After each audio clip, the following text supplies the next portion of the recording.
بڑا ظلم اس معاشرے میں کیا ہے جو بچپن ہی سے احساسات کے اوپر ایک بوجھ بن جاتا ہے بچیوں کے کہ بیٹے کو افضل سمجھتے ہیں، بیٹی کو جو ہے گھٹیا سمجھتے ہیں۔ اس قدر ناانصافی، اس قدر ناانصافی۔ اسی باپ کے نطفے سے بیٹا بھی ہے اور بیٹی بھی ہے، اسی ماں کے رحم میں بیٹے نے بھی پرورش پائی ہے، بیٹی نے بھی پرورش۔ بعضکم من بعض، قرآن کہتا ہے تم سب ایک دوسرے میں سے ہو، کوئی افضل نہیں، کوئی گھٹیا نہیں۔ اللہ تعالیٰ نے، اللہ کے نبی نے کسی بیٹے کی پرورش پر کوئی اجر و ثواب نہیں بتایا۔ ہاں 2 یا 3 بیٹیوں کو پال پوس کر، تہذیب سکھا کر، پھر ان کی شادی کر کے ان کے گھروں میں پہنچا دیا، جنت کی ضمانت اللہ تعالیٰ دے رہا۔ اور سب سے بڑی بات یہ کہ سب سے زیادہ محبوب انسان حبیب اللہ محمد ہے صلی اللہ علیہ وسلم، اور محمد کو اللہ نے بیٹے نہیں دیے بھی تو لے لیے، بیٹیاں دی، 4 بیٹیاں دی، اور کتنی محبت کرتے تھے محمد صلی اللہ علیہ وسلم کی بیٹیوں سے، خاص طور پر حضرت فاطمہ سے۔ وہ تو آپ سیرت میں پڑھیے کتنی محبت، کس قدر محبت، سب سے چھوٹی تھی شاید اس لیے۔ بہرحال پہلی بات تو یہ کہ بچپن ہی سے وہ دعویٰ پڑھنا شروع ہو جاتا ہے بچیوں کے ذہنوں پر کہ ہم کو گھٹیا ہیں، ہمارے بھائی بڑیاں ہیں، ہمارے والدین جو ہیں ان سے زیادہ محبت کرتے ہیں، ہم سے نہیں کرتے۔ پھر شادی میں اکثر و بیشتر لڑکیوں کی مرضی کا کوئی خیال نہیں کیا جاتا۔ یہ ظلم ہے جو ہم کر رہے ہیں۔ لڑکی کی مرضی کے بغیر، اس کے اذن کے بغیر، اس کی اجازت کے بغیر کوئی شادی نہیں ہو سکتی۔ زبردستی وہ بھیڑ بکریاں نہیں ہے کہ جس کے ہاتھ چاہا آپ نے بیچ دیا، معاذ اللہ ثم معاذ اللہ ثم معاذ اللہ۔ یہ ضرور ہے کنواری بیٹی ہے تو اس سے صرف آپ نے پوچھا اور وہ خاموش رہی، بس یہ بھی کافی ہے۔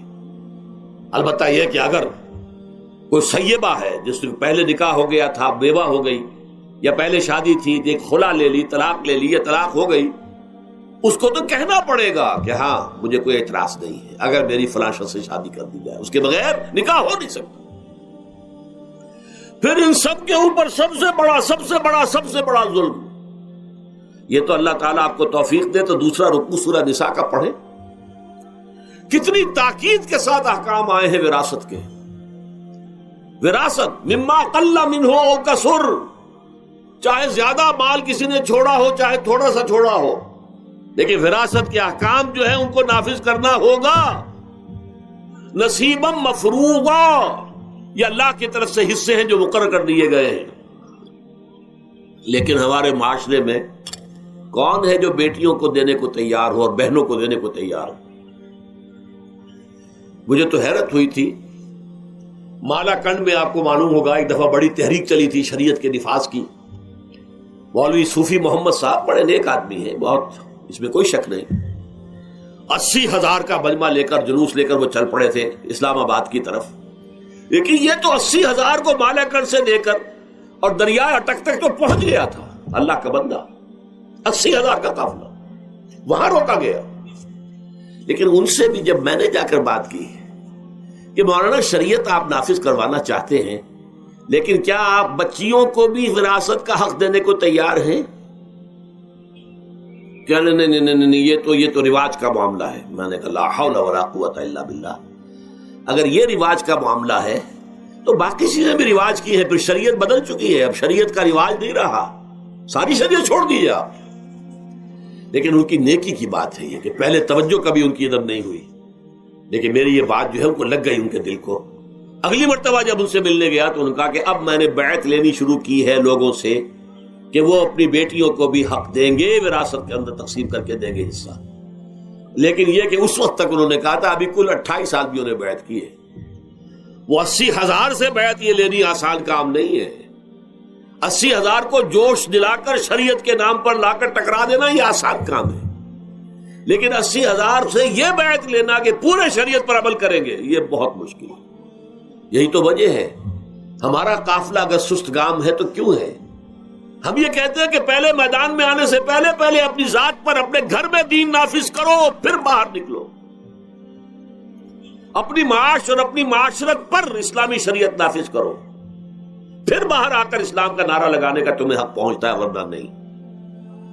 اگر تمہاری اپنی ذات پر دین نافذ نہیں، چہرے پر 12 بجے ہوئے ہو، اللہ تعالیٰ کے نبی کی سنت کا کہیں آثار دور دور تک نظر نہ آ رہے ہو، روزانہ پھاوڑا چلا رہا ہو آدمی نبی کی سنت کے اوپر شیو کر رہا ہو، اور پھر وہ کہے میں اسلام چاہتا ہوں. بھائی اللہ کے بندے، پہلے ذرا یہ کمی پوری کر لے.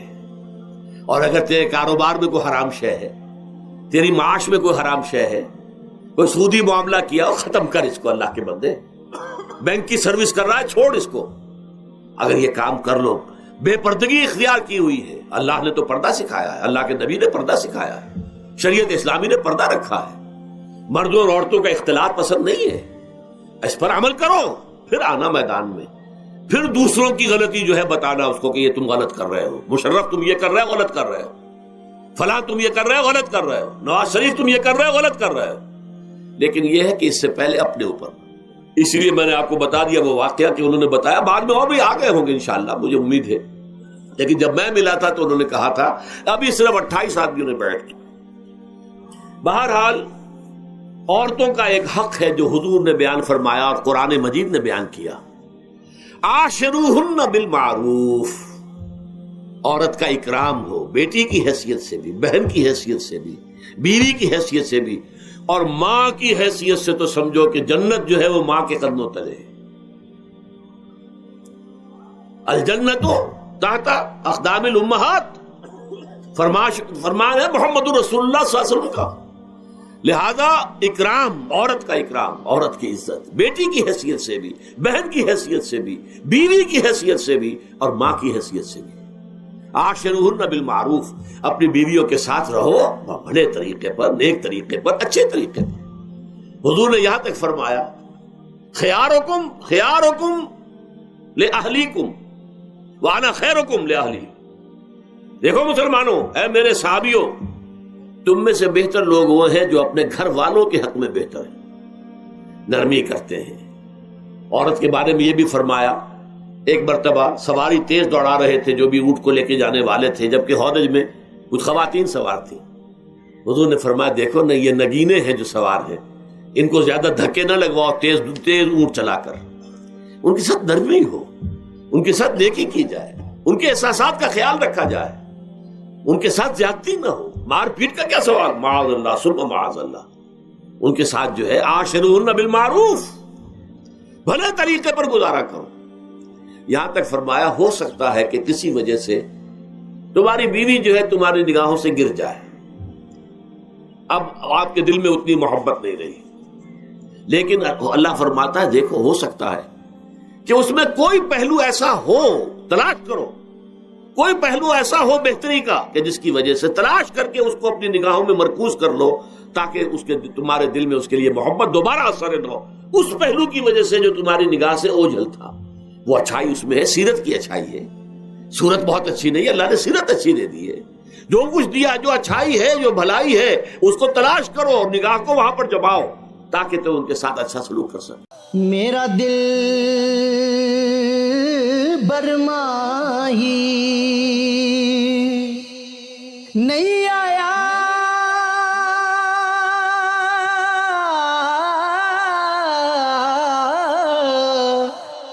میرا دل برماہی ایویں بولنا جھوٹے اکھاں،